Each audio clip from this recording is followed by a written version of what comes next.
In this video, we're going to take a look at some thumbnail sketches that we've created for our website. Now, there are a lot of different ways we could go about this. We could sit here and actually draw out piece by piece each and every thumbnail we're going to use. But rather than go through the hassle of that, where we could make mistakes and you could sit there and watch us erase for 30 minutes trying to, just banging our heads against the desk. We've done that for you. Rob has put together several versions of the site that he has drawn up very much in the same fashion that we did in the last video. We just kind of showed you, how to draw out a rough image of your site. Right. This is really all about the homepage. That's right. So what we're going to do is just kind of show you some thumbnails of the homepage.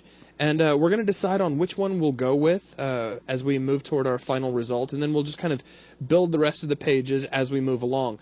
Now, this is a very important step. This is not something to be overlooked. And when you sit down and start drawing up images of your site, remember some of the stuff that we've talked about earlier. Remember to go and check out some of those resources we showed you on the web. Go take a look at maybe other sites that have to do with whatever it is you're creating a site about. Check out the competition. That's right. If you're creating a site about baseball, go look at baseball sites. See what other people are doing. Pick out what you like about those sites. Pick out what you don't like. Yeah. Do as much research as you can so that you know what you're going to be doing as you move in. If you're not sure, do this. Create several thumbnails. And, create thumbnails anyway. Create as many thumbnails as you can. Then just decide on which one is going to be your final look. Now, again, Rob has created several different thumbnails in this one. Now, here's the first one he came up with. And would you like to just kind of talk about what was, your thought on this one? Right. This one was really just the first attempt, trying to figure out a place to put all of our different elements and finding a good spot for everything. Right.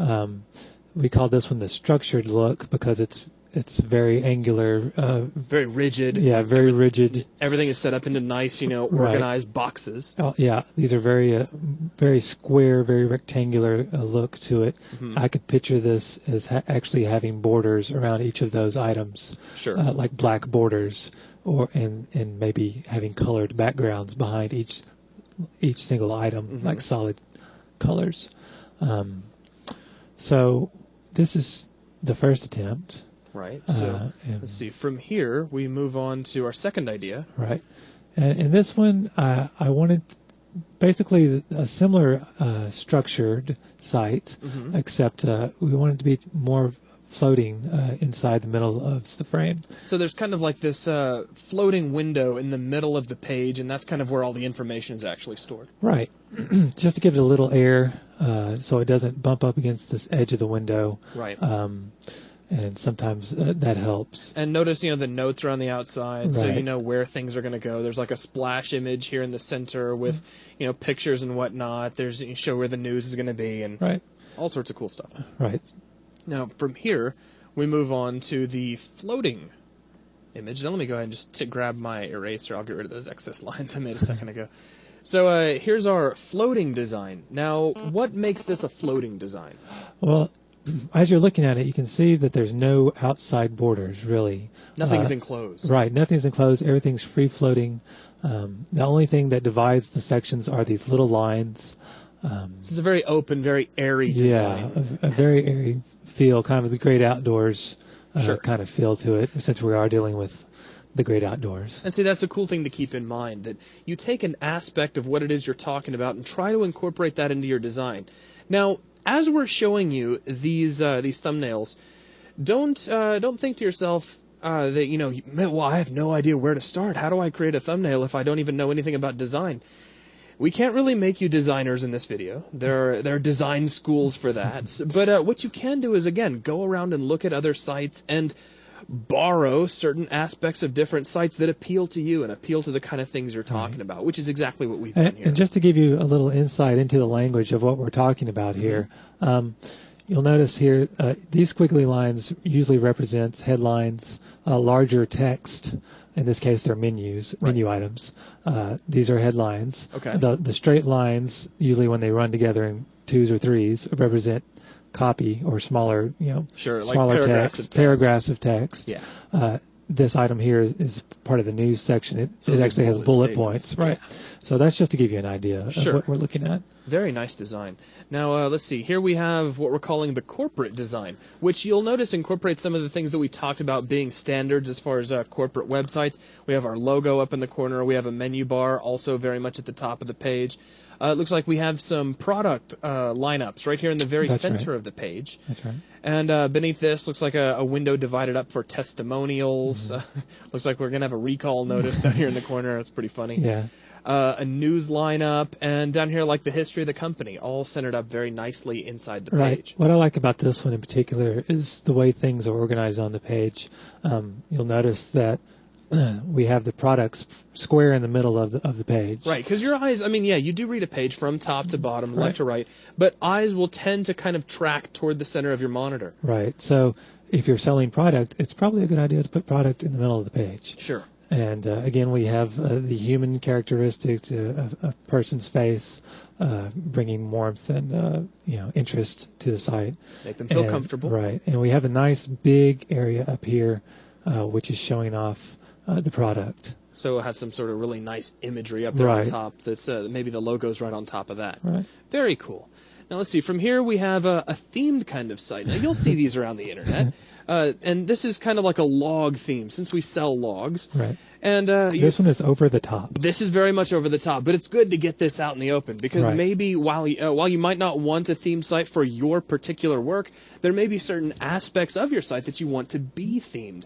Like what we have here is all of our layouts are in the shapes of logs with information divided up inside of those. Now, in our particular case, having nothing but logs everywhere may be overkill. It might be annoying on some level, but maybe on some page, don't know, it's possible we could want one log that had things written inside of it. Right. So get these ideas out, sketch them out, and present them to people. Right. So like, here's an idea for a site. What do you think of this? Listen to other people's opinions. Don't necessarily think of these things as valuable. Everything you do is not going to be gold. That's right. And that's the key thing. A lot of folks, when they first get into any form of design, have this notion that everything I create must be grand and must be awesome, and that's almost never going to happen. In fact, that will never happen. Right. Even the folks who are expert designers, they've got this gigantic stack of work that they would never show anybody, because all it is this kind of stuff. It's roughs, it's designs, it's things you use to get your ideas out there. Right. All right, so after our theme site, we have the vintage site. Right. Now, tell us about this one. The idea behind this one was to kind of give it a classic feel. In this one, I was particularly thinking about the old picture albums. So you have like deckled edge, old photographs. Back in the 30s and 40s, that kind of look. So overall, the layout is very similar to what we've seen. We have our logo, we have a menu bar up here, a splash screen that'll probably show off the product, testimonials, some news lines here in the corner with bullet statements, of course some more products lined up in the middle. But overall, the general theme is sort of a vintage, aged feel. That's right. Gotcha. That's right. Very cool. Well, let's see. We have all of these to look at. Let's see. Let's just kind of start and glance back over them. We have our original structured look, where we drew everything to be very much blocky, lined up, very organized, very rigid, like going to the library or something. Right. We have our inset structured, where we still have a structured layout, but that structure is set into a floating window in the middle of the page. Right. Everything else is very much standard to what we've seen before. We have our floating layout, very airy. Nothing is entirely closed off to anything else. You kind of feel like you could really move around from one frame to another very, very easily. We have our corporate layout, has a nice organizational system, nice big area to get people's attention with an image up here. We have the product centered right in the middle of the page, very nice. We have our log themed, which maybe in our case that's a little over the top. I don't know if anybody would really take us seriously if we had a web page that looked like that, but it's cool to think about. And we have our vintage site, which I like, but I'm going to go ahead and shoot this one down already, because if I saw a site that was covered with a lot of old photos, I'd think it was like a photography site or like maybe a photograph repair site, because you'll see those. Send us your old photographs and we'll fix them in Photoshop or something. So let's see. This one, vintage and log themed, are probably out, so we won't worry about those. So we're down to corporate, floating, inset structured, and structured. So structured looking pretty good. Maybe maybe a little too rigid. Mm-hmm. I don't know. I kind of like having a little more flow to what's going on. This looks... Yeah, it's almost like it doesn't have quite enough personality to it. Right. It's like somebody that you can't really talk to him. It doesn't warm up to you. Right. So let's see. We have floating. Nice, but again, this may be like the entire opposite end of the spectrum. Having this so opened up doesn't really give it enough structure, I feel, because this is still a business. This is still a company. True. And they sell logs. They want to show stability and something that's going to structure. Something's going to last for a really long time. True. So we're maybe down to inset structured and the corporate look. And let's see here. There's inset structured.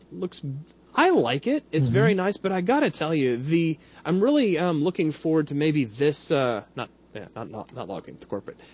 Looking forward to maybe having a really cool image up here on corporate. I like the idea of having that product right in the center of view, so that if your eyes relax, they're gonna just automatically go right down here to where we're selling things, and that could be really, really important. So I think we're gonna go with the corporate layout for our site.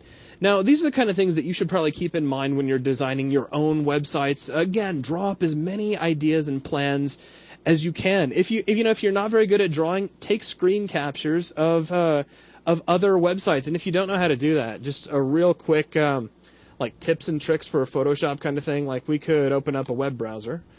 So let's see. Here's Internet Explorer, and let's just say, for example, we really liked the way that 3dbuzz.com looked, and we wanted to borrow that sort of a layout as we create a template of our own website. All you have to do is on your keyboard you have a button called Print Screen. It's up in the upper right-hand corner of most keyboards. Even a lot of laptops still have this, though you might have to hit a function key on a laptop. So you tap the Print Screen button, and with that you can get rid of your browser. I'll just minimize it and get it out of the way. You can go to Photoshop and say File, New. And what Photoshop's going to do is going to automatically set your width and height to the pixel size of your monitor. Right. Basically what happened is it copied the screen to your clipboard. That's right. It has saved it. It has stored inside your computer's memory. So now we click OK, and we get this new document. So I can go to Edit and Paste, and there is a picture of 3D Buzz. All right. So now if I want to, I can, draw right on top of this, or I can maybe come in here with my eraser and say, okay, we're not interested. Well, maybe that's a little too much erasing, but maybe we're not interested in any of this stuff. But we like what we're seeing, like on the top and bottom. So we'll borrow this for our kind of layout, and start adding, aspects here into the middle of the screen. You can do this. I do this a lot when I'm throwing together like web designs for pages. You go ahead and just grab something you like and start piecing it together. You could even paste in parts of another website and just kind of join them up in here until you get something you like. So even if you can't draw, you can break apart other websites and just kind of piecemeal things until you like what you see. You bet. So with that, I think we've got we don't need to save that. We got a pretty good idea of what we're going to be tacking on for our site. I think this is probably the layout we're going to go with. So good that we've decided on that. Take a moment, if you're following along with us and maybe creating your own website as you watch these videos, make sure that you create a few thumbnails of your own. Again, they don't have to be pretty. Rob is a very talented artist, and so his little thumbnails are very well done and very easy to follow. Again, really, you're the only one that needs to be able to follow your thumbnails and at least be able to explain them to the people you show them to, And figure out a layout that you like. If you'd like to go with something very similar to what we have, that's fine. It might help you follow along a little later, but you don't have to. Again, what we're doing is just a theoretical example of a mock company. You don't really need to follow this one at all.